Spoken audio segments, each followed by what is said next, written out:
Ninjago Legends Monstrosity is now out, and with it come two very interesting new sets, the Fire Knight Mech and the Guardian Dragon. Let's take a look at what they have to offer. Starting with the $120 Fire Knight Mech, which includes 8 bags, a grey plate, a box holding the cape, plus some stickers, exclusive poster, and most importantly, the instructions showing us how to build up this 996 piece mech display set. With the first 5 bags focusing solely on snapping the mech together, while the final 3 build up the little display stand. Connecting the two together completes the look. This is unquestionably Ninjago's own take on the 18 plus display models, and it really does work. This depicts the scene of the giant Fire Mech going toe to toe with a huge sea monster which is emerging from the depths below and knocking this poor little fisherman out of his small raft. It all sits on a round black base which looks good from most angles, so you can rotate it around to get a better look at the sea monster or keep it front facing to focus more on looking at the mech. The sea monster has a black and pink colour scheme with lots of stickers giving detail to its head, neck and arms, but you'll be glad to know that the eyes themselves are printed and they definitely look creepy, with 3 green eyeballs each at different sizes on both sides of the head. The mouth, meanwhile, is made with upside down core dragon heads, which is certainly interesting, but definitely helps make this thing feel even more alien, especially with that long green tongue poking out of it, so I think it's turned out really well. The head itself, though, is stuck in this single pose. All you can do with it is adjust the mouth a little bit. There are large ball joints connecting the upper arms to the body, while they then split off into 3 long tentacles on this side and 2 on the other arm, with 1 more emerging from the water below that. Each one finished off with vicious spikes at the end. They're all able to move independently, so you can really get them kind of wrapped around the mech's legs to try and drag it into the water or have them flailing around ready for an attack. The creature is fully built into the base, so although you can remove the plate that it's all built on, you don't get the full monster, just kind of a small bit of it as it emerges from the depths below. It reminds me quite a bit of the Avalys from the Guardians of the Galaxy Volume 2 Milano set in a lot of ways. I also love the use of these twig pieces in light blue used here to represent little water splashes. The mech, meanwhile, stands upon the shoreline with some wet sand down here, and then next to it the start of either a large sea defense wall or part of a stone pier. It's got a crab crawling along it and has room for a minifigure to stand on it, even with the mech in place, as well as a ladder down to a little wooden walkway below.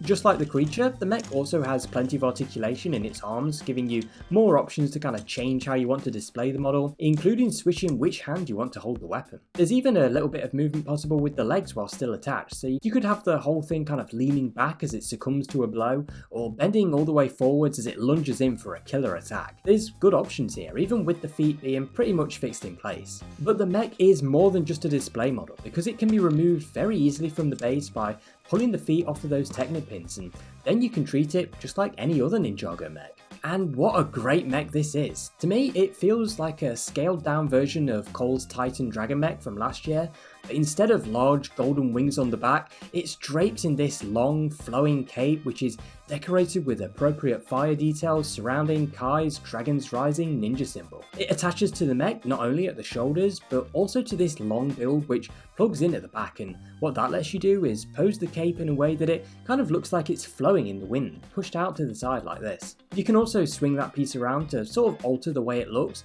or remove it from this side and plug it into the other side to change the wind direction, or just remove it entirely and have the whole cape hang free. Either way though, it looks great and really helps set this mech apart from others. The legs for this are incredibly beefy with pointy knee armour sticking out, and they also see the return once again of those bionicle piston elements which not only add friction to the feet but also just look really great. This also has knee articulation. You can straighten the legs fully out like so, or bend them quite far back as well, which is really helpful for posing on the display stand, but not only that, there's also movement in the thighs which can twist on ratchet joints, just helping get slightly more out of this thing. The upper legs are protected by some more armour at the front, but fortunately it doesn't really restrict movement because they attach with mixel joints. Further up we can see the torso of the mech has a slight bend in the middle there, and it can rotate side to side as well. This area comprises entirely of the cockpit, which is essentially a bulked up Marvel mech cockpit area with room for Kai to sit comfortably inside. There's a little sticker right at his eye level showing details about the sea monster. However, if you want to go for a more Legends accurate approach, you can keep Kai out of this and bring the head all the way down to fill in the gap, creating the Fire Knight robot. That also has this new energy piece coming out of the back of the head.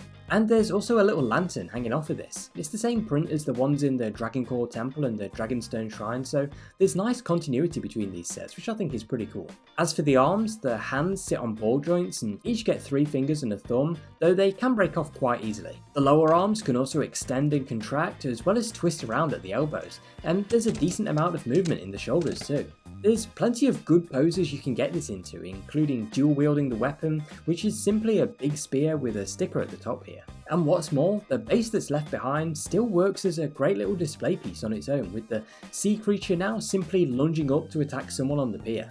Hello, beastie.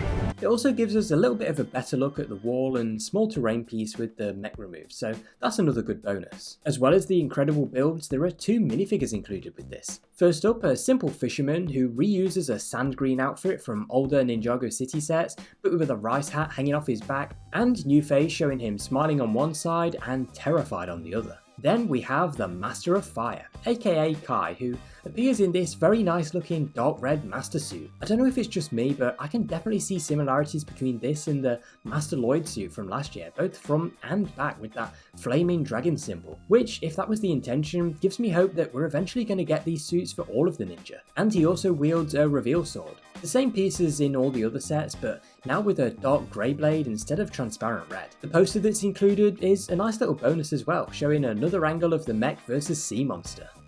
The Fireite Mech then, a phenomenal build that looks amazing and functions great as well.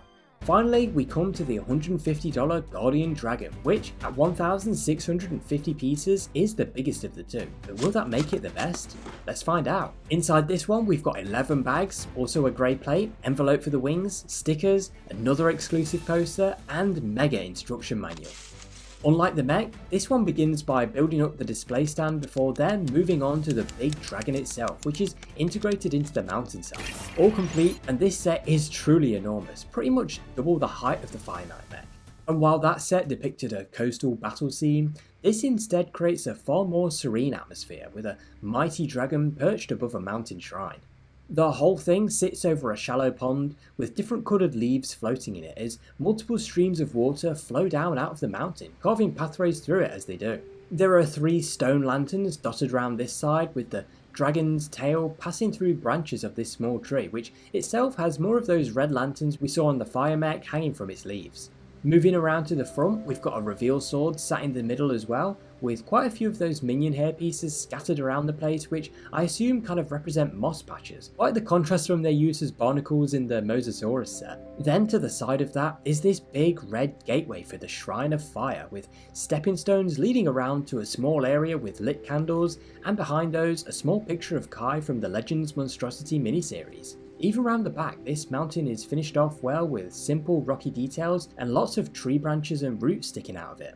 All around, this little pond area gives off the same atmosphere as the Dragonstone Shrine, I feel, and I really love it for that. It's also not too difficult to remove the dragon. You just have to disconnect the feet like so and then lift it off, and again, just like the Fire Mech, this honestly works as a good little display in its own right. Unlike the mech though, the dragon really doesn't work without the base. You can try and get it balanced on all fours, but this is really intended to be stood upright as a humanoid dragon statue and nothing more. The legs are quite bulky, with different shades of green used and slope pieces given the illusion of scales, which is really nice, but they are locked in a single pose. All you can do is adjust the feet and claws ever so slightly. The tail is fully posable thanks to mixel joints with spikes running the entire length of it that also follow up onto the body where the wings attach on either side. It's got an incredibly impressive wingspan, using the same soft fabric style as the mech's cape. From the back, they're just plain green with some spikes on them, but turning it around to the front, we can see darker green patterns for all its wing membranes. The body is also segmented, giving it that curved appearance, but as with the legs and wings, is also fully locked in this single position. The arms, however, can move however you like. They use big ball joints at the shoulders, while further down have mixel joints at the elbows and also the wrists, so they can move about to create lots of different poses, which really helps just add a tiny bit of variation to this otherwise stationary model. They can even raise up all the way to the head, which itself sits on a mixel joint and can move around a tiny bit. The jaw can also open, while the main face is printed onto that new dragon headpiece it shares with Rontu and the Temple Bounty, only this time with huge brown horns emerging from the back and a golden halo sat right on top. If you're curious about a size comparison, here's the Source Dragon of Motion from last year, which is a lot bigger than this. Along with the dragon, we get a brand new outfit for Master Wu. His suit looks quite similar to the new Ghost Hunter Ninja, with the brown belts and little gold tag hanging down, as well as that new mask piece, this time in white and gold just like Zane's. Taking that off gives us a better look at that incredible torso design, plus his new stern looking face print. The back also has that brown belt continuing, chained up to his shoulder pad. His beard sadly isn't included, but it just wouldn't be right not to show you how he looks with it. He can simply stand down in the shrine area for some peaceful meditation, and Masters Kai and Lloyd also work really well here. The exclusive poster for this one simply shows Wu standing with the dragon behind him and the mountain shrine in the distance. I went into this expecting the Guardian Dragon to come out on top, but honestly, I think the Fire Knight Mech is the clear standout of these two sets. While you can remove both Mech and Dragon from their stands quite easily to leave behind a smaller but still equally great display piece, the Mech works great as its own thing, opening up even more display options without the limitations imposed by connecting it to the stand, while the Dragon just really doesn't. It still makes for a spectacular display model in its own right though. On the whole, both incredible sets, but the Fire Knight Mech definitely takes the crown, at least for me. Whether you prefer the more posable mech or the static dragon, one thing is certainly clear. Ninjago Legends is off to a tremendous start, and I am really excited to see where this sub-theme goes in the future. If you made it this far in the video, thank you so much for watching, and please consider subscribing if you haven't already. That's all for today, so click on screen now to check out another video, and I will see you again very soon.